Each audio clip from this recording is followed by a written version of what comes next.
మంచి ఆలోచన ముందు తెలియజేసిన గారికి సంఘం తరఫున నా తరఫున తెలిసిన దేవుడి కార్యక్రమం అంతా కూడా దేవుడి మహిమార్థమే ఏర్పాటు చేసిన తల్లి గారికి సంఘానికి దేవుడి వచ్చిన గాక కొద్దిపాటి సమయాన్ని పిల్లల మాట్లాడుతున్నాం పిల్లల పిల్లల మనకు అప్పుడప్పుడు కొన్ని సందర్భాలు లోకంలో జరుగుతున్న సందర్భాలే కానీ ప్రత్యేకంగా పరిశుద్ధ గ్రంథంలో జరుగుతున్న సంఘటనలు కానీ అవన్నీ కూడా ఆలోచిస్తూ ఉంటే మనకు ఆశ్చర్యకరంగా కనిపిస్తుంది. ప్రభు అయిన యేసులో రేపు శిలువ ధ్యానాల్లో మనం ఉన్నాం కనుక ప్రత్యేకంగా శిలువ స్మరణను తెచ్చుకుంటున్నాం. ఆయన ఏ రీతిగా శిలువ వేయబడ్డాడో ఆ విషయాలను కూడా జ్ఞాపకం చేసుకున్నాం. ఆ రోజుల్లో జరిగిన ప్రతి సందర్భాన్ని మనం విషదంగా ప్రతి సంవత్సరం మనం జ్ఞాపకం చేసుకుంటున్నాం. అందులో భాగమైన మనకందరికీ తెలుసుకున్నారు, అందరూ మనకు బాగా తెలుసు. ప్రత్యేకంగా చెప్పాలంటే ఆయన భూమి మీద సంచరిస్తున్న కాలంలో అంటే పుట్టుకలోనే ఎన్నో అంటే కష్టాలు ఒడిదొడుకులు మనకన్నీ కూడా మనకు కనబడుతూ ఉంటాయి. ప్రత్యేకంగా ఆ ప్రవచనం మొదలుకొని ప్రతి సంఘటన కూడా మనకు బాగా తెలుసు. కన్యక గర్భవతి కుమారుడు విషయము ఆ సందర్భం మొదలుకొని యెషయా గారు ప్రవచించే సందర్భం మొదలుకొని మరియమ్మ గారు కనే వరకు ఏంటి పిల్లలు తను పెంచి పెద్ద చేసే వరకు కూడా ఎన్నో నిందలు పడుతూనే ఉంది, భరిస్తూనే ఉంది. అంతెందుకు సిల్వ దగ్గరకు వచ్చేటప్పుడు కూడా తల్లి ఇంకెంత వేదన చెందుతూ వచ్చిందో మనకు బాగా తెలుసు. ఆలోచిస్తుంటే మనకు ఆశ్చర్యం అనిపిస్తుంది. ఆ రోజు క్రిస్మస్ రోజుల్లో కూడా మనకు జ్ఞాపకం చేసుకున్న ప్రతి సందర్భాన్ని మనం స్మరణ తెచ్చుకుంటాం. ఆయన ఏ రీతిగా ప్రవచనం వచ్చింది, యోసేఫ్ గారు ఏ రీతిగా విడనాడాలనుకున్నాడు, యోసేఫ్ గారి పాత్ర ఏంటి, మరియమ్మ గారి పాత్ర ఏంటి అనేది బాగా తెలుసుకున్నారు. వాటిని కూడా మనం విషదపరుస్తున్నాం. దానికంటే ముందు జకర్యా ఎలిజబెత్ల గురించి కూడా మనం మాట్లాడుకుంటాం. దేవదూతల గురించి మాట్లాడుకుంటాం, గొర్రెల గురించి మనం మాట్లాడుకుంటాం, గొర్రెల కాపల గురించి మనం మాట్లాడుకుంటాం, ఇలా దూతల గురించి మాట్లాడుకుంటాం, గాబ్రియల్ దూతల గురించి కూడా మనం ప్రత్యేకంగా మనం మాట్లాడుకుంటాం. ఇంకా ప్రవచనాలు ఎన్ని ఉన్నాయో అన్ని కూడా మాట్లాడడం. అలాగే శిలువ మరణం కంటే ముందుగా ఆయన పరిచయంలో జరిగిన ప్రతి సందర్భాన్ని ప్రవచన పూర్వకం కూడా మనం జ్ఞాపకం చేసుకుంటాం పిల్లలు. అంతేందుకు పిల్లలు ఆయన ఎంతమందిని ఏర్పాటు చేసుకున్నాడు? ఆ 12 మందిలో ఏర్పాటు చేసుకున్న ఒక ఆయన తప్పిపోయాడు పిల్లలు. ఎవరైనా ఇస్కరియోతు యూదా గురించి కూడా మనం మాట్లాడుకుంటాం పిల్లలు. కానీ అతను తప్పిపోయిన స్థానాన్ని భర్తీ చేసిన మత్తీయను మనం మర్చిపోతాం పిల్లలు. ఎవరండి?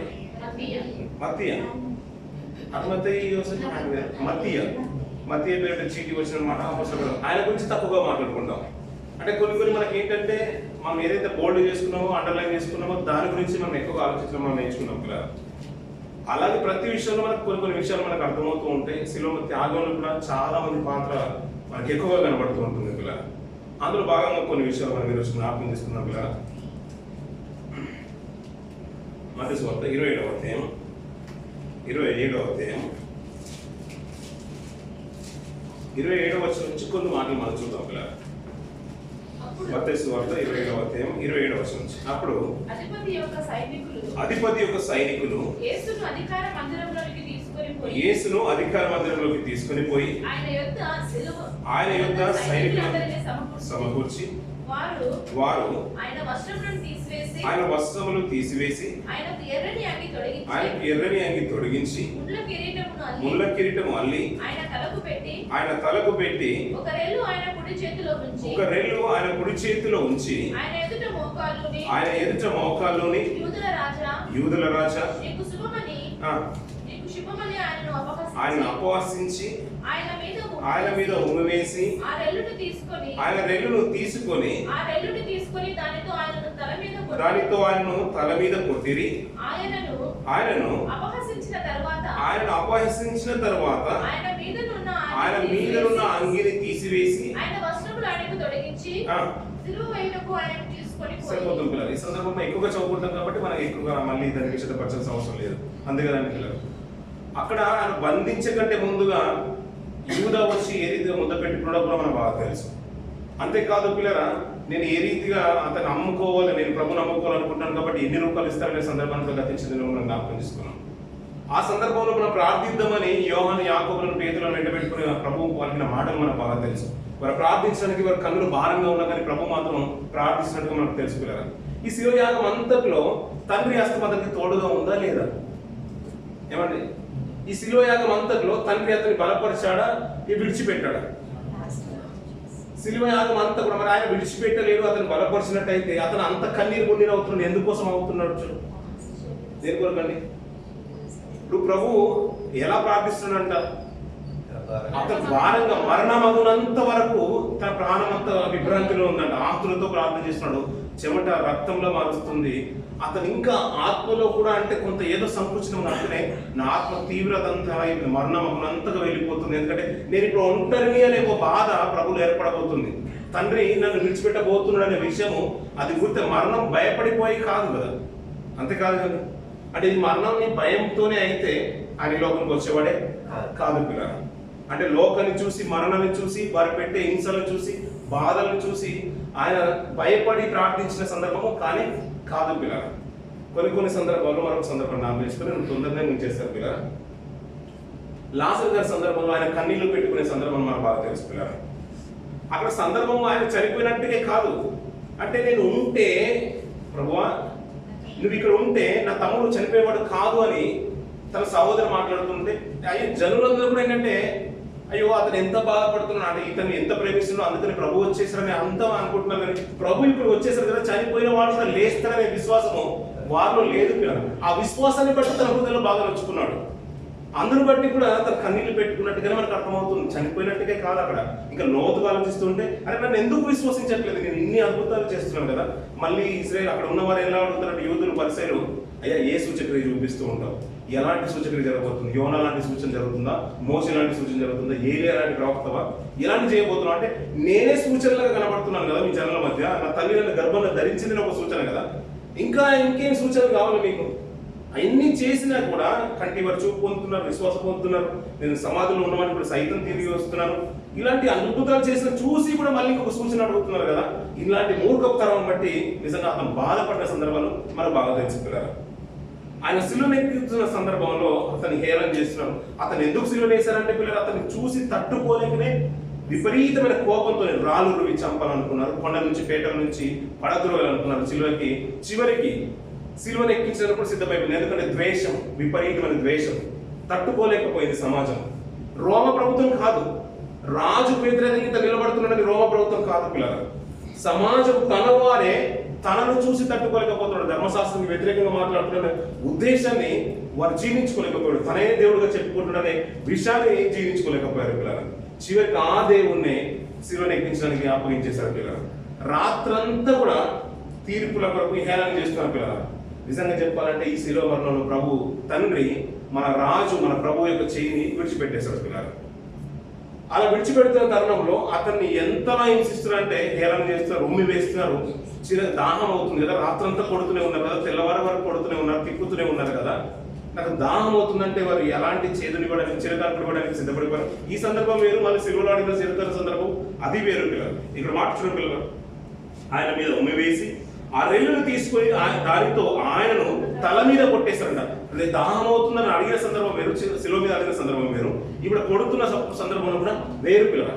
ఆయన అడగకపోయినా ఆ రెల్లుని ఇవ్వాలనుకున్నాడు, ఇవ్వక ముందే తల మీద కొట్టేశారంట పిల్లలు. కొట్టేసి ఆయనను అపవాసించిన తర్వాత ఆయన మీద ఉన్న అంగిని తీసివేసి ఆయన వస్త్రమును ఆయనకు తొలగించి శిలువ వేయుటకు ఆయనకు తీసుకొని పోయారంట పిల్లలు. అంటే ఇదంతా కూడా ఎక్కడ జరుగుతుంది? ఇదంతా కూడా ఎక్కడ జరుగుతుంది? రాజు యొక్క అధికార మందిరంలోనే జరుగుతుంది, అంతే కదండి. జనుల మధ్య ఒక సభలో జరుగుతుంది. తీర్పు తెలుస్తున్నాడు. ఇప్పటి నుంచి ఇప్పుడు సిలువ వేయడానికి ఎక్కడికి తీసుకెళ్ళాలి? ఇప్పుడు గోల్గొత్తా కన్నా, అది పట్టణపు వెలుపల ఉండేది, సిటీకి బయట. అందుకని పిల్లల మనకి లేవి ఖండంలో మనకు కనిపించే విషయం ఏంటంటే దాని ఆంత్రములను, అంతేకాకుండా దాని క్రొవ్వును దహించి వేసిన తర్వాత కొన్ని ఆంత్రాలంట పట్టణపు పాలెపు వెలుపల పూర్తిగా సమూల ధ్వంసం చేయాలి. అది అపరాధ పరిహారార్థ బలిగా పరిగణలోకి తీసుకురాబడుతుంది. అంటే అక్కడే చేసేది అది అంగీకృతం అవ్వదు. రక్తాన్ని చెందించాలి, రక్తాన్ని బలిపీఠ కొమ్ములకు రాయాలి, అంతేకాకుండా దాని చేతులు ఉంచాలి. ఇది దహన బలిగా మార్చబడుతుంది. క్రొవ్వును తీసి పక్కగా అది కిందికి పూర్తిగా దహించి వేయాలి. దాని ఆంతరాన్ని కొన్ని నిశ్చితమైన వస్తువులు ఏంటంటే పట్టణపు పాలకు వెలుపల చేస్తేనే అది పూర్తిగా బలిగా అంగీకరింపబడుతుంది. అది సమూల నాశనం చేయాలి. అందుకని ఆయన మన కొరకంట గవిని వెలుపట అనే హెబ్రీయులకు రాసిన పత్రికలో మాట్లాడుతుంటాడు. గవిని వెలుపల ఆయన మనకు ఒక శ్రమను ఉంది అంటాడు పిల్లలు. ఇప్పుడు ఎక్కడి నుంచి గొల్గొత్తా కొండకు తీసుకుని వెళ్ళిపోయారు పిల్లలు. రాత్రి అతను మరణము పొందుండబోతుంది, అంతేకాదు తండ్రి నన్ను విడిచిపెట్టబోతున్నాడు బాధ ప్రభు తట్టుకోలేకపోతున్నాడు పిల్లలు. రాత్రంతా ఏడుస్తూనే ఉన్నాడు పిల్లలు. అలాంటి తరుణంలో వారు వచ్చి అతని పట్టుకున్నారు, హింసిస్తూనే ఉన్నారు, కొడుతూనే ఉన్నారు. కొడరాలు కొట్టారు, ముళ్ళ కిరీటం ముళ్ళ మేకులు లాంటిది కొడరాలతో లాగేశారు. ఇంకెందుకు పిల్లలు ఇంకా మొహం మీద తంతున్నారు, ఉమ్మి వేస్తున్నారు, హేళన చేస్తున్నారు, ఎంతగానో హింసించేస్తున్నారు. ఈ రాజుల దగ్గరికి తిప్పుతూనే ఉన్నారు రాత్రి అంతా కూడా. అది మనకు తెలుసు పిల్లలు. ఇలాంటి తరుణంలో అక్కడ నుంచి ఇప్పుడు గొల్గొతా కొండ వైపు తీసుకెళ్ళిపోవాలి. అలా తీసుకెళ్ళిపోతున్న సందర్భంలో ఆయన మోయలేకపోతున్నాడు. మోయలేని ప్రతి మానును అంటాం కదా పిల్లలు, ఆ మ్రానును మోయలేకపోతున్నాడు. ఇలాంటి మోయలేని తరుణంలో, ప్రభు మోయలేని సందర్భంలో ఇప్పుడు ఒకరికి సహాయం అవసరం వచ్చింది పిల్లలు. ఆ సహాయం ఎవరు చేశారో కిందికి మా మాట చూద్దాం పిల్లలు. వారు వెళ్ళుచుండగా కురేనీయుడైన సీమోను అను ఒకడు కనబడగా ఆయన సిలువ మోయుటకు అతన్ని బలవంతము చేసిరి అంటున్నాడు కదా. ఇక్కడ ఈ సందర్భంలో మనము అన్ని బాగుంటాయి పిల్లలు. ప్రభును సిలువ వేసిన తర్వాత, ఆయన చనిపోయిన తర్వాత కిందికి దింపి అతన్ని భద్రం చేసిన వ్యక్తి మనకు బాగా తెలుసు పిల్లలు. ఎవరు తెలుసు? ఎవరండి ఆయన? అరిమతయి యోసేపు, నీతిమంతుడు, చాలా తెగించి ముందుకు వెళ్తూ ఉంటాడు. తెల్లవారుజామునే మగ్దలేని మరియతో పాటు కొంతమంది స్త్రీలు వెళ్ళినట్టుగా మనకు బాగా తెలుసు. వారు మనకు బాగా తెలుసు పిల్లలు. కొన్ని సందర్భాలు మనం బాగా చూస్తూ ఉంటాం పిల్లలు. కొన్ని క్లిప్పింగ్స్ చూస్తూ ఉంటాం అప్పట్లో, క్రిస్మస్ టైంలో కానీ, మనం బయటికి వెళ్ళినప్పుడు కానీ కొన్ని మీమ్స్ కూడా మనం బాగా చేస్తున్నాం పిల్లలు. ప్రభు మరియమ్మ గారు డెలివరీ అవ్వకుండా ముందు గర్భిణి ఉన్నప్పుడు ప్రతి ఇల్లు తడుతూ ఉంటే ఆ నాటికలు వేస్తున్నప్పుడు మనం అప్పుడప్పుడు చూస్తూ ఉంటాం కదా పిల్లలు. చిన్నపిల్లలు మరియమ్మ తల్లి గర్భిణిగా ఉండి లేదంటే బాబుని పట్టుకుని ప్రతి తలుపును తడుతూ ఉంటేనంట ఆ బాబు తట్టుకోలేక నేను ఎలా కాదనగలుగుతున్నానని చెయ్యి పట్టుకుని ఆ తల్లిని లాగినట్టుగా మనకు కనబడుతూ ఉంటాయి కొన్ని క్లిప్పింగ్స్. అంటే అంత మంచి మనసు పిల్లలు కనబడుతూ ఉంటుంది కదా. ఇలాగే కొన్ని స్టాచ్యూస్ ఉంటాయి కదా పిల్లలు, మోనమెంట్స్ ఉంటాయి ప్రభు ఈ క్రాస్ మీద ఉన్నప్పుడు కానీ, ప్రభు యొక్క శిలువ మోస్తూ ఉన్నప్పుడు కానీ అవి మనం చూస్తూ ఉంటాం పిల్లలు. ఇలా గార్డెన్లో ఉంటే ఒక క్లిప్పింగ్స్ మనకు బాగా నేను హృదయం తగిన మాట నేను కూడా అప్పుడప్పుడు చూస్తుంటాను. ప్రభు యొక్క స్టాచ్యూ అనేది కరెక్ట్గా అక్షరాల మనిషి రూపాన్ని ఇచ్చి ఆ శిలువ మీద మన పచ్చి మ్రాణను పెట్టి మోస్తున్నట్టుగా పెడుతూ ఉంటే ఆ బాబు వెళ్ళి ఆ భుజాన్ని ఆ శిలువకు మోపుతున్నాడు అంట పిల్లలు. అంటే ప్రభువుకు కొద్ది భారం అవ్వకుండా నేను సాయం చేయాలని. అప్పుడప్పుడు ఇంట్లో కూడా తల్లిదండ్రులు ఏదైనా పని చేస్తుంటే పిల్లలు వచ్చి ఇంత ఏదో చిన్నగా లిఫ్ట్ చేద్దామని ప్రయత్నం చేస్తారు, చిన్న గొడుగులు. ఇంకా అడుగు మాటలు కూడా సరిగా రావు పాప కానీ బాబు కానీ. వాళ్ళు కూడా చేస్తూ ఉంటే అబ్బా నాకింత చేసిందని ఆ రోజు తల్లి కానీ ఎత్తుకొని ముడిసిపోయిన రోజులు మనం చూస్తూ ఉంటాం కదా పిల్లలు. ఆయన మోయలేని తరుణంలో, ఎందుకంటే రాత్రి అంతా హింసించేశారు పిల్లలు. అందుకు ముందు రాత్రి కూడా ఏం జరిగిందో మనకు బాగా తెలుసు. అలాంటి తరుణంలో ఆయన మోయలేని సందర్భంలో ఒక వ్యక్తి సహాయం అయిపోయిందంట పిల్లలు. అది గొల్గొతా కొండకు నడిపిస్తున్నారు పిల్లలు. అతనికి చెప్పులేసి సున్నితంగా తీసుకొని పోతున్నారని మాత్రం మనం అనుకోవద్దు పిల్లలు. ఎందుకంటే కొట్టారు, హింసించారు, హేళన చేశారు, నిందల పాలు చేశారు. నువ్వు రాజు అంటే ఎన్నో మాటలు మాట్లాడేశారు. రాజు సైతం చేతులు దొరుకుతున్న సందర్భం బాగా తెలుసు. అయ్యా మీకు రాజుగా నేను వదిలిపెట్టేస్తాను, ప్రతిసారి ఒకరిని విడిచిపెట్టడం ఆనవాయితీ కదా అంటే, వద్దొద్దు, నువ్వు తప్ప మాకు రాజు ఎక్కర్లేదు, ఇతను రాజు కాదు, ఇతను హింసించుమని తన ప్రజలు మాట్లాడుతుంటే పిల్లల అప్పుడప్పుడు పిల్లలు శత్రువు పెట్టి నిందల కంటే తన వారు హేళన చేసే మాటలు హృదయాన్ని తగులుతూ ఉంటాయి పిల్లలు. ఆయన ఎంతగా బాధపడిపోయి ఉండొచ్చు పిల్లలు. అదంతా కూడా అతన్ని నలగొడుతూనే ఉంది ప్రభుని. ఎందుకంటే ఇది అంతా నలగొడుతూ ఉంటే తండ్రికి అభిష్టమాయను అంటాడు పిల్లలు. ఇలాంటి తరుణంలో ఆయన మోయలేని సందర్భంలో వారు బలవంతంగా, ఎవరు సైనికులు, ఎందుకంటే పడిపోతున్నాడు, వీరు కూడా పైకి వెళ్ళాలి, అతను సిలువేయాలి అనే సందర్భం ఇది అందరిలో ఉంది కాబట్టి, ప్రణాళికలో ఉంది కాబట్టి అతను మోయలేని సందర్భంలో ఉండగా వారు వెలుచుండగా కురేనీయుడైన సీమోను ఒకడు కనబడగా ఆయన సిలువ మోయటకు అతన్ని బలవంతం చేశారంట పిల్లలు. ఈ సిలువను ఎవరి మీద మోపాలనుకున్నారు? కురేనీయుడు. ఆ కురేనీయుడైన సీమోను మీద ఆ సిలువను మోపాలని ప్రయత్నం చేశారన్న పిల్లలు. ఈ సందర్భంలో పిల్లలు మనం సీమోను గురించి, మనకు ఎవరు సీమోను తెలుసు అంటే సీమోను పేతురు బాగా తెలుసు. ఈ కురేనీయుడైన సీమోను గురించి మనం సరిగా చరిత్రలో కూడా సరిగా మాట్లాడుకోం పిల్లలు. మీకు ఒక సందర్భం జ్ఞాపకం చేశాను పిల్లలు. ఆదికాండంలో ఒక మాట, ఇది రౌండ్ పిల్లలు ఎందుకు చెప్తున్నాను, ఒక మాట దానికి అనుసంధానం అన్నమాట. 10వ అధ్యాయం 9వ అధ్యాయం చూడండి పిల్లలు. 9వ అధ్యాయం 18వ వచనం చూడండి పిల్లలు. 9వ అధ్యాయం 18. ఓడలో నుండి వచ్చిన నోవాహు కుమారులు షేము, ఆము, యాఫెతు. ఎంతమంది పిల్లలు అంటారు? కరెక్టేనండి? మరి ఎంతమంది పిల్లలండి? ఎంతమంది ఓడలోకి వెళ్ళారు? 8 మంది. కుమారులు ఎంతమంది? 3. ఇప్పుడు ఎవరి కుమారులు అంట వాళ్ళు? నోవాహు కుమారులు అంట పిల్లలు. ఇక్కడ ఒక సందర్భాన్ని చెప్తూ, ఓడలో నుండి వచ్చిన నోవాహు కుమారులు షేము, ఆము, యాఫెతు అనేవారు. ఇక్కడ మాట పిల్లలు. హాము కానానుకు తండ్రి అంటున్నప్పుడు ఇంకా వారికి సంతానం ఇంకా కలగలేదు, పిల్లలు ఓడల నుంచి ఇంకా బయటికి రాలేదు, అంటే జనసంద్రంలో ఇంకా కలిసిపోలేదు వాళ్ళు, అంటే భూమికి వచ్చి తన సంసార జీవితాన్ని ఇంకా ప్రారంభించలేదు, జీవన మనుగడను ప్రారంభించలేదు. ఓడల నుంచి బయటికి రాగానే అక్కడ చెప్తున్న ప్రస్తావన ఏంటంటే నోహా కుమారులు షేము, హాము, యాఫెతు. తర్వాత ఎవరి ప్రస్తావన వస్తుంది అక్కడ? కానాను కూడా వస్తుంది. అంటే కానాను పేరు వచ్చిందంటే ఇప్పుడు తర్వాత కానాను గురించి గొప్పగా ఏదో ఉండబోతుందని మనకు అర్థమైపోతుంది, అంతే కదండి.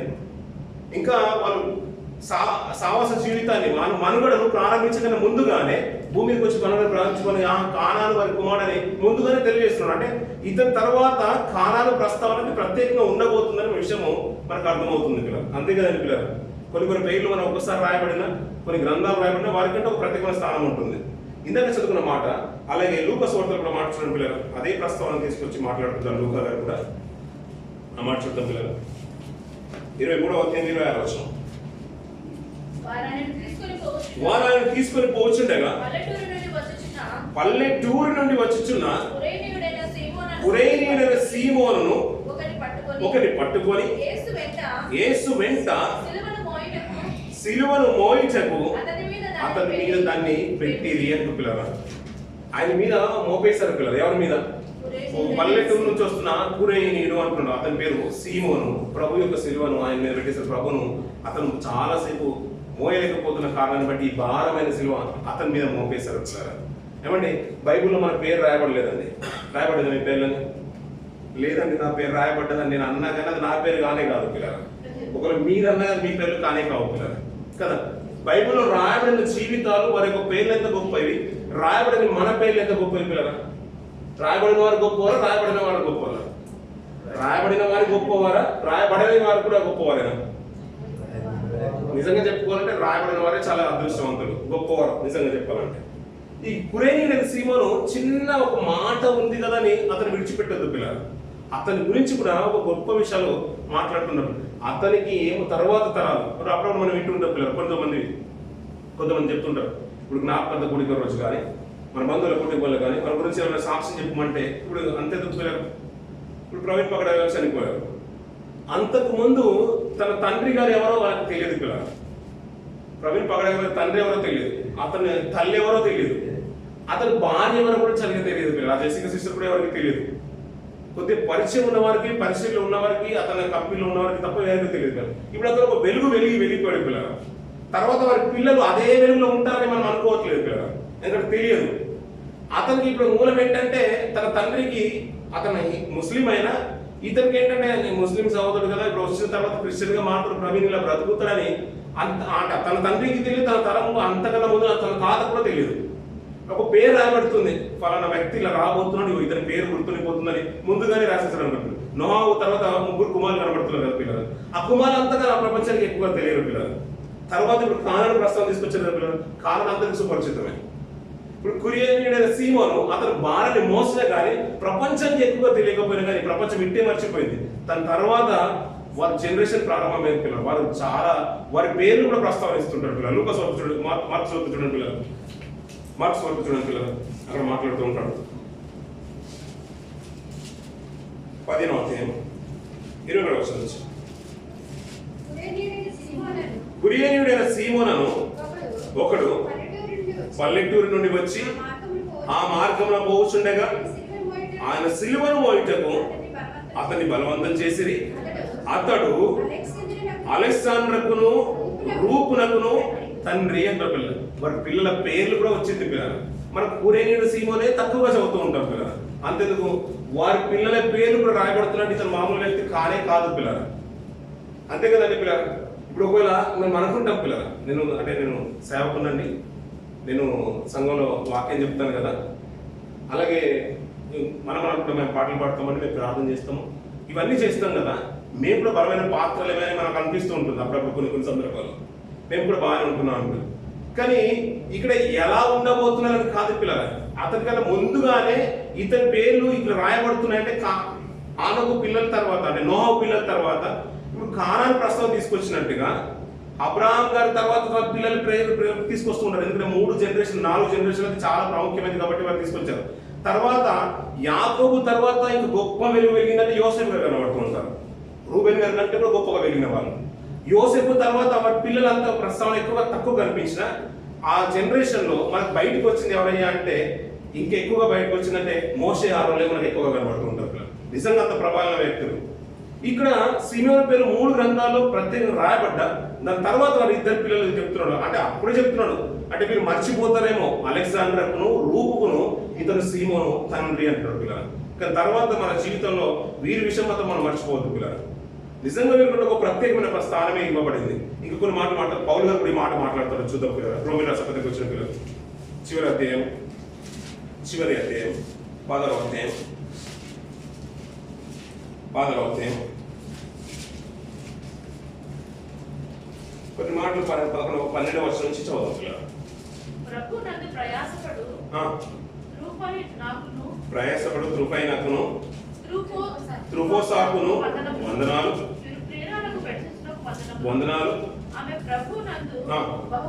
ప్రయాసపడను ప్రభునందు ఏర్పరచబడిన రూపునకు వందనాలు, అతని తల్లికి వందనాలు, ఆమె నాకును వందనాలు అంటారు పిల్లలు. ఈ రూపు ఎవరు మనకు అక్కడ ప్రస్తావన కనబడుతూ ఉంటుంది. కురేనీయుడైన సీమోనుకు 2 కుమారులు ఉన్నాడు. ఇతను అలెగ్జాండర్కును రూపుకును తండ్రి అంటున్నాడు. వీరు పల్లెటూరు గ్రామస్తులే, కానీ ఎలా ఉన్నారంటే పౌలు గారు పరిచయం చేసే సందర్భానికి వచ్చేసరికి వెళ్ళి వీళ్ళు ప్రభునందు ప్రయాసపడే కుటుంబంలో ఒక వీరులుగా కనబడుతున్నారు పిల్లలు. ఆయన ఇందాక చదువుకున్న మాటలో సీమోను కనిపించారు, 2 కుమారులు కనిపించేశారు. ఇక్కడికి వచ్చే వరకు వెళ్ళి వారి తల్లి కనబడుతుంది, ఈ సీమోను గారి యొక్క భార్య కూడా కనబడుతుంది పిల్లలు. సీమోను గారి భార్య కూడా ఎలా ఉందంటే, ఆయన చూడండి పిల్లలు, ప్రభువునందు ఏర్పరచబడిన రూపునకు వందనాలు, అతని తల్లికి వందనాలు, ఆమె నాకు కూడా తల్లి అంటాడు పౌలు గారు. అంటే ఇప్పుడు పరిచయలకు వచ్చిన తర్వాత పౌలు గారిని ఎలా ఆదరిస్తున్నారంటే ఒక తల్లిలా ఆదరిస్తున్నారు వాళ్ళు. అంటే కుమారుడు సొంత తల్లి ఎలా ఆదరిస్తుందో అలా ఆదరిస్తుంది. కుమారుని ఎలాగైతే ట్రీట్ చేయగలుగుతారో అలాగే ట్రీట్ చేస్తుంది. పౌలు గారు కూడా అలాంటి నాకు తల్లి అంటారు. అప్పుడప్పుడు మనం వింటుంటాం కదా సంఘ పరిచయలు, నిజంగా అందరు సహకరినప్పుడు అమ్మ మనం మనస్ఫూర్తి పిలుస్తూ ఉంటాం. మరొక మాట గుర్తుండాలి పిల్లల. పేతురు గారు ఆవేశంతో వెంటనే అంటున్నాడు, అయ్యా నేను వెంబడిస్తున్నాను కదా, మాకేం ప్రయోజనం అంటాడు. అలా వెంటనే మన ప్రభునేశ్వరు ఏమంటాడంటే, రాశి ఏమంటాడంటే అక్కడ, అయ్యా మీరు నన్ను వెంబడిస్తున్నారు కదా, మీకు ఏం ప్రయోజనం అనుకోవద్దు. నా నిమిత్తము నీ తల్లినైనా నీ తండ్రినైనా అన్నదమ్ములైనా అక్క చెల్లెలను విడిచిపెడితే, ఆస్తులైన విడిచిపెడితే వీళ్ళు ఇక్కడ ఆ మాట చూడండి పిల్లలు. చదివేసింది తొందరగా, సమయం లేట్ అవ్వకుండా చదివేసింది చదివి పిల్లలు. 10వ అధ్యాయం 28వ వచనం మార్కు సువార్త, అదే మత్తయి సువార్త కూడా ఉంటుందన్నమాట. మత్తయి సువార్త 19వ అధ్యాయంలో కూడా మాట్లాడుతుంది 27వ వచనం నుంచి. పేతురు, ఇదిగో మేము సమస్తమును విడిచిపెట్టి నిన్ను వెంబడించితివి గనుక మాకేమి దొరుకునని అని అడుగుగా, యేసు వారితో ఇట్లనెను, ప్రపంచ పునర్జననమందు మనుష్య కుమారుడు తన మహిమగల సింహాసనం మీద ఆసీనుడై ఉన్నప్పుడు నన్ను వెంబడించిన మీరును 12 సింహాసనం మీద ఆసీనులై ఇశ్రాయేలు 12 గోత్రముల వారికి తీర్పు తీర్చుదురు. నా నామము నిమిత్తము అన్నదమ్ములనైనను అక్క చెల్లెలనైనను తండ్రినైనను తల్లినైనను పిల్లలనైనను పువ్వులనైనను ఇళ్లనైనను విడిచిపెట్టిన ప్రతి వాడును 100 రెట్లు పొందును. 100 రెట్లు పొందును అంటున్నారు పిల్లలు. ఎన్ని రెట్లు పొందుకుంటారు? 100 రెట్లు. ఎక్కడ పొందుకుంటారు వాళ్ళు? ఇప్పుడు పరలోకంలో నీకు ఆస్తి ఇచ్చాడు అనుకోండి, దేవుడు నీకు బంగారం ఇచ్చాడు, మీరు ఏం చేసుకుంటారు? ఆయన కారు ఇచ్చేసాడు, నువ్వు పరిచయంలో కారు నువ్వు పోగొడుతున్నావు, అంటే నాశనం చేసుకుంటున్నావు, డైలీ వెళ్తున్నావు, అనేకలు తీసుకొస్తున్నావు, పెట్రోల్ ఖర్చు చేసుకుంటున్నావు. ఇప్పుడు పరలోకంలో నీ కారు ఇచ్చాడు, మీరు ఏం చేసుకుంటారు కార్ని? ఇక్కడ ఒకవేళ నీ కొత్త కార్ అయినా నీ ఎలాంటి కార్ ఇక్కడ నువ్వు పరిచయం కనుక నువ్వు దేవుడు కూడా వాడితే దాన్ని మించి ఇస్తాడు దేవుడు. ఎందుకంటే నా కొరకు వాడబడుతుంది, నా కుమారుడికి నేను ఇచ్చాను, అది నా కొరకు వాడుతున్నాడు, తనకి ఇంకొకటి ఇవ్వాలనుకుంటాడు కదా పిల్లలు. ఇప్పుడు తల్లిదండ్రులు ఏంటంటే నేను ఒక ఏదైనా తీసుకొచ్చి మంచి గిఫ్ట్ ఇచ్చేసారు, ఇది నాన్న ఇది నువ్వు వాడుకోరా, నువ్వు 10th క్లాస్లో ఫస్ట్ వచ్చేసావు కదా, లేదంటే ఇంటర్మీడియట్లో నువ్వు మంచి మార్క్స్ స్కోర్ చేసావు కదా, ఎంసెట్ ర్యాంక్ సంపాదించావు కదా, మెడిసిన్లో సీట్ సంపాదించావు కదా తల్లి, ఇవి నీకు ఒక మంచి ఐఫోన్ ఇస్తున్నట్టే, డాడీ ఇంత ఎక్స్పెన్సివ్ ఫోన్ ఎందుకు నాకు, ఇది నీ దగ్గర ఉండదని తను రిటర్న్ ఇచ్చేస్తున్నారు. ఎంతలా ఫీల్ అవుతావు తల్లి కానీ తండ్రి కానీ. అది మెడిసిన్ కంప్లీట్ అయ్యే వరకే దానికంటూ ఒక బిల్డింగ్ కంప్లీట్ గా కట్టి అందులోనే ఎలా ఉండాలంటే అందులోనే తను ట్రీట్మెంట్ చేసేలాగా తనకంటూ ఇది ఒక బిల్డింగ్ నేను డెడికేట్ చేస్తానని తండ్రి ఉద్దేశం అలా ఉంటుంది కదా. అంటే దాన్ని మించింది తండ్రి ఇవ్వాలనుకుంటాడు. ఒకవేళ మనకున్నది ఏదైనా కానీ, మనకున్న ఇప్పుడున్న ఏదైనా కానీ, మీరు ఏది సాక్రిఫైస్ చేసినా కానీ తన పరిచయం నిమిత్తం తను దానికంటే నూరంతలు ఇస్తాడు పిల్లలు. ఒకవేళ నువ్వు తల్లిని కోల్పోయి అంటే నీ తల్లిని విడిచిపెట్టేసి నువ్వు పరీక్షలో తిరుగుతున్నావా, నీకు 100 మంది తల్లిని పరీక్షలో దేవుడు పరిచయం చేస్తాడు. ఇలాంటి కుటుంబాలను ఇస్తాడు. సహోదరులు ఒక్కరే ఉండొచ్చు మన ఇంటి దగ్గర, ఇక్కడ ఆత్మీయ సహోదరులు అనేకులు దేవుడు ఇస్తూ ఉంటాడు. అలా మాట్లాడుతున్నాడు. ఇంకొక లూకాసు వార్తలను మార్కు సువార్తను చూస్తుంటే ఇహమందు అంటాడు. ఇహమందు 100 రెట్లు పొందుకుంటారు, అదియుగాక పరమందు నిత్య జీవాన్ని కూడా పొందుకుంటారు. ఇహం అంటే ఈ లోకంలో మీరు పొందుకుంటారు. అక్కడ ఏదో ఇచ్చిన తర్వాత అక్కడ నిత్య జీవం ఉంటుంది. ఇక్కడ మీకు అక్కడ ఆస్తులు మీకు మనకు అక్కర్లేదు. ప్రభువుని మించిన ఆస్తి మనకు అక్కడ లేనే లేదు పిల్లలు, అది ఇస్తూ ఉంటాడు. అలా పౌలు గారు పరిచయంలో ఉన్నప్పుడు ప్రభువునందు ప్రయాసపడి ఈ రూపు నిజంగా ప్రభువులో రక్షణ పొందుకొని పరిచయలు కొనసాగుతున్నాడు పిల్లలు. ఈ కురేనీయుడైన సీమోన్ యొక్క కుమారుడు. అంతేకాదు తన తల్లి అంటే కురేనీయుడైన సీమోన్ గారి యొక్క భార్య రూపు గారి యొక్క తల్లి తను కూడా పరిచయంలో ఉందంట పిల్లలు. అదే కురేనీయుడైన సీమోన్ గారు సిలువ మోసేను అంతే మట్టుకు తెలుసు, బలవంతంగా మోపినా కానీ తన కుటుంబాన్ని విడిచిపెట్టుకోలేదు పిల్లలు. మనం ఏంటంటే ఇప్పుడు అప్పుడప్పుడు గొప్ప గొప్ప మాట్లాడుతున్నాం, మనం పెద్ద పెద్ద మాట్లాడుతున్నాం, అంబేద్కర్ జయంతి రోజు మాట్లాడినట్టు మాట్లాడుతున్నాం. కానీ మనం వెనుక చదువు చూసుకుంటే మన జీవితాలు అసహ్యంగా ఉంటాయి పిల్లలు. చాలా మటుకు మనలోనే వీక్ పాయింట్స్ ఉంటాయి. అతను సిలువ బలవంతంగా మోపినా తన కుటుంబాన్ని రక్షించుకున్నాడు పిల్లలు. అతను నిజంగా గొప్ప క్యారెక్టర్ ఉన్న వ్యక్తిగా అనిపించట్లేదు పిల్లలు. ఏదో నన్ను బలవంతంగా మోపేశారు కదా అని నేను వదిలిపెట్టి వెళ్ళిపోవాలనుకోలేదు పిల్లలు. మోపినా కానీ తన భార్యను కూడా రక్షించుకున్నాడు. తన కుమారుడు రూపుకు అలెగ్జాండర్కు తన తండ్రి అంటే ఇక్కడ పౌలు గారి పరిచయకు వచ్చేసరికి వెళ్ళి ప్రభువునందు అంటున్నట్టే లోకంలో కలిసిపోయే వ్యక్తి కానే కాదు పిల్లలు. ఒకటి ఆయన మరణాన్ని చూస్తూ ఆ పక్కన వెళ్ళిపోతున్న అతన్ని అంత చల్లం వచ్చేసింది అతనిలో, కురేనీయుడైన సీమోన్లో. అతన్ని బలవంతంగా మోపేశారు పిల్లలు. కానీ ఆ బలవంతమైన జీవితం నాకు అక్కర్లేదనుకుని విడిచిపెట్టిన వ్యక్తిలా కనిపించట్లేదు. తన అలెగ్జాండర్కు రూపుకును తండ్రి అతను. అంతేకాదు తన భార్య కూడా పౌలు గారి పరిచయకు వచ్చేసరికి రక్షణలో ఉన్న కుటుంబంలో మనకు అర్థమవుతుంది. ఎలా ఆదరిస్తుందంటే రూపును ఎలాగైతే ఆదరిస్తుందో పౌలు గారిని కూడా అలాగే ఆదరిస్తుంది. అంత గొప్పగా ప్రభువును బ్రతుకుతున్న జీవితాలు పిల్లలు. ఏమంటే ఇక్కడ మాట్లాడుతూ ఇంకా తిమోతిలో కూడా మాట్లాడుకుంటాం. ఇంకా చాలా సందర్భాలు, ఈ 2 సందర్భాలు కూడా ఈ కుటుంబం గురించి మాట్లాడుతున్నట్టు. సీమోను గురించి 3 సందర్భాల్లో రాయబడింది. కురేనీయుడు సీమోను ఒకటే సెంటెన్స్ లో రాయబడింది. బలవంతంగా ఆయన సిలువ మోపేశారు. అతడు మోసినట్టు కొంతకాలం మనకు అర్థం. వెంటనే గొల్గొతా కొండకి అక్కడ చేరుకున్నట్టు ఆ సిలువలో వేసినట్టుగా మనకు కనబడుతుంది పిల్లలు. ఏమండి మాటికి మనం అదే మాట్లాడుతున్నాను. నేను మాటికి అదే ప్రస్తుతం తీసుకొస్తాను. బలవంతంగా మోపిన వాడే తన కుటుంబాన్ని నిలబెట్టుకున్నాడు పిల్లలు. ప్రభు కొరకు బ్రతకాలని, ప్రభువే నాకు సమస్తం అని, ప్రభు ద్వారా నిత్యశివమని, నా కుటుంబంలో మేలు కలగాలని, ఆయనే ఆధారమని, నా కష్టం వచ్చిన బాధ వచ్చిన నేను ఆయన కోసమే చెప్పుకుంటాను అని రక్షణ తీసుకుని వచ్చిన మనం పిల్లరా ఈ శివ యాగాన్ని మనం ఏ విధంగా మనం స్వీకరిస్తాం పిల్లరా? ఎంతవరకు మన జీవితాలు కట్టుకుంటాం పిల్లరా? మనం ఎంత గొప్పగా మాట్లాడినా ఎంత చేసినా మన అంతరంగ స్వభావం ఏంటో మనకు బాగా తెలుసు పిల్లరా. ఇంకా మనం రక్షణలో ఉన్నాం అనుకుంటాం కానీ చాలా మటుకు ప్రభువు దూరంగానే ఉన్నాం పిల్లరా. బలవంతంగా ఆ రోజు మనం బాప్తిసం ఇచ్చారు కాబట్టి పెళ్లి చేసుకున్నాం. మనం పెళ్లి బాప్తిసం లాగా సంఘంలో ఏమనుకుంటారని బాప్తిసం తీసుకుని బలలో పాల్గొంటున్నాం వాళ్ళు కూడా చాలా మంది ఉన్నారు పిల్లలు మన ఇంటి దగ్గర. ఇంకా కొంతమందికి అయితే ఇంకా బాప్తిసం తెలియని వాళ్ళు కూడా చాలా మంది ఉంటారు. అయినా దేవుడి కొరకు బ్రతుకులను ఆశపడుతున్నాం కదా పిల్లలు. ఇన్ని కార్యక్రమాలు జరుగుతున్నప్పుడు పిల్లలు ఆయన వైపు చూస్తుంటే నేను ఎందుకు కదిలించలేదు పిల్లలు శిలువ త్యాగం.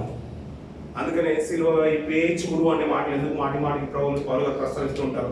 ఆయన వైపే చూడు అనే మాటలు పౌలు గారు ఎబ్రీయుల సంఘానికి ఎందుకు తెలియజేస్తున్నాడు? నేను గాలికి ప్రయాసపడినట్టు పరిగెత్తట్లేదు.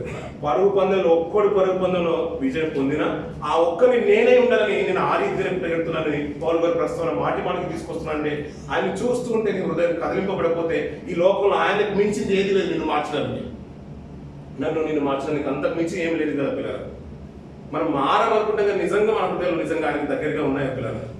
తను బలవంతంగా మోపిన మ్రానును మోసిన సీమోను తన భార్యను రక్షించుకున్నాడు, తన కుమారులను కూడా రక్షణకు నడిపించేశాడు. పరిచయలో ఎలా ఉన్నారంటే ఇంకొకరిని ఆదరించే విషయంలో అనేకులకు తల్లిగా తన భార్య ఉంటుంది, తన కుమారుడు కూడా తన సహోదరులాగా ఇంకొకరికి ట్రీట్ చేసే విధానంలో ఉంటున్నాడు పిల్లలు. మనం రక్షణ పొందుకున్నాం, బాప్తిసం తీసుకున్నాం, సావాసంలో కొనసాగుతున్నాం, మంచి పొజిషన్లో ఉన్నాం. మనం అన్నీ ఉన్నాయి పిల్లలు. మనకి ఏది లేదని లేదు. మనకంటే ఒక గుర్తింపు కూడా ఉంది కదా పిల్లలు. మనం ఎలా ఉంటున్నామో మనం కూడా విమర్శ చేసుకోవాలి పిల్లలు. లేదండి నేను ఇంకా కొన్ని ఉన్నాయి అని అనుకుంటారు పిల్లలు. లేదా అన్నీ ఉంటాయి, బైబిల్ అన్ని చేయలేం కదా నాన్న, కొన్ని వీళ్ళు ఉంటాయి అంతే. అది ఎందుకు చేస్తూ సిస్టర్, ఇది చేస్తే సరిపోతుంది, ఇది అంతా సార్. మనం ఏంటంటే ఒక సేఫ్ సైడ్ లో ఉన్నాం అన్నట్టు. మనం అంతా కూడా ఏంటంటే సెట్ చేసుకుంటాం, దీన్ని దాటి మనం వెళ్ళలేము అన్నట్టు. ఇది మనకు సంబంధించింది కాదు. బైబిల్ ఎన్నో ఉంటాయండి, ఎన్నో ఉంటాయి. అది మనకు సంబంధించింది కానీ కదా అనుకుంటాం. మరి మీకు సంబంధించింది నాకు సంబంధించింది కాకపోతే ఎవరి కోసం అండి? ఇది మన స్పీడ్ బ్రేకర్ రాగానే అంపులాగా జంప్ చేసి వెళ్ళిపోవడానికి కాదు కదండి. ఆయన సిలువను చూడు అంటే చూస్తున్నప్పుడు అయిన పిల్లలు మనలో చలనం కలగకపోతే ఇంకా ఎంతమంది ప్రభు వచ్చినా కానీ మన మార్పు రాదు పిల్లలు. అందుకని లాజర్ సందర్భంలో అయ్యా నన్ను ఒక్కసారి లేకుంటే లాజర్ను పంపించండి, నేను వెళ్ళినా నా సహోదరులు కానీ మార్పు వాళ్ళు రాదు. లాజర్ వెళ్తే నా సహోదరులు ఏమవుతారంట, మార్పు వస్తుందంటే నేను ఇప్పుడు నరకంలో ఉన్నాను, యాతన పడుతున్నాను, దయచేసి ఆ లాజర్ను, ఆ దరిద్రుడైన లాజర్ని భూమికి పంపిస్తే సువార్త చేసి నా సహోదరులు మారుస్తారు, ఇక్కడ రాజాలకు ఉన్నట్లు వారి మార్పులోకి తీసుకొస్తారంట. అయ్యా నువ్వు వెళ్ళినా నేను వెళ్ళినా ఇప్పుడు మారేవారు. అక్కడ మోషే ఆహారం ప్రవక్తలు ఉన్నారు అంటాడు, మోషే ప్రవక్తలు ఉన్నారు అంటాడు. అంటే ఆ కాలంలో జరుగుతున్న సందర్భాన్ని గారు ఆ రోజున్న కాలంలో తెలియజేస్తున్నాడు పిల్లలు. ఎందుకంటే అందరూ మార్పు పొందే పొజిషన్ లేరు పిల్లలు. ఒకవేళ ఇంతకాలం శిలదాన కొడుకులు మనం పాల్గొంటున్నాం, ఆయన శిలువల్ని శ్రమల్ని మనం స్మరణ తెచ్చుకుంటాం, ఆయన వైపే చూస్తున్నాం కదా పిల్లలు. ఇంకా ఒకవేళ దేవునికి దూరంగా ఉన్నట్లయితే పిల్లలు, ప్రభువు ఆయన ముఖాన్ని చూసి ఆయన శిలువ త్యాగాన్ని జ్ఞాపకం చేసుకుంటూ మన మార్పును మనలో రాకపోతే సాక్షాత్తు ప్రభు వచ్చినా మనం చెప్పినా మనం మారలేము పిల్లలు. ప్రభువును మించిన ఈ లోకంలో ఇంకా ఏది లేదు పిల్లలు. అది మన కుటుంబంలో ఇంకా అద్భుతాలు జరిగినా మనం నమ్మలేము పిల్లలు. కళ్ళ ముందు ఇన్ని విపత్తులు జరుగుతున్నా కానీ ఇంకా మనుషులు చల్లం రావట్లేదు పిల్లలు. మనుషులు చల్లం లేదు. అయ్యా అంత నిష్ట కలిగి బ్రతుకుతున్నారు, వారిని చంపిన క్రైస్తవ సమాజం ఇంకా మారట్లేదంటే పిల్లలు. వారు చూసేది ప్రభువునే పిల్లలు. ఆయన మాకు మాదిరికరమైన జీవితాన్ని చూపించేశాడు. అయ్యా ఆయన ఆ సినిమాలో ఆలోచించుంటే పిల్లలు ఎంతలా అతను పరితాపం చెందడొచ్చు. ఇంతటి పుణ్యాత్ముని అంత రాత్రంతా కొట్టేశారు, రాత్రంతా హింసించేశారు, అయినా వచ్చి మాన్ని మోపుతున్నారు. నేను కొద్దిసేపే మోయలేకపోయాను, అతను అంత దూరం నుంచి మోసుకొని వస్తున్నాడని తన కుటుంబాన్ని నిజంగా ప్రభు వైపు మలుపుకున్నట్టుగా కనిపించట్లేదు పిల్లలు. ఎవరో పల్లెటూరులో వచ్చి దారిపోయిన వెళ్ళేవాడు పిల్లలు. అతను మార్పు వచ్చేసింది పిల్లలు. క్రైస్తవ కుటుంబము, బంధుత్వము ఇవన్నీ ఉంటున్నాయి కదా పిల్లలు. మనలో కూడా చాలా మంది రక్షణ లేని వారు చాలా మంది ఉండొచ్చు పిల్లలు. ఈ రక్షణ భాగ్యాన్ని వారికి కూడా అందించడం పిల్లలు, వారికి కూడా పంచుతాం.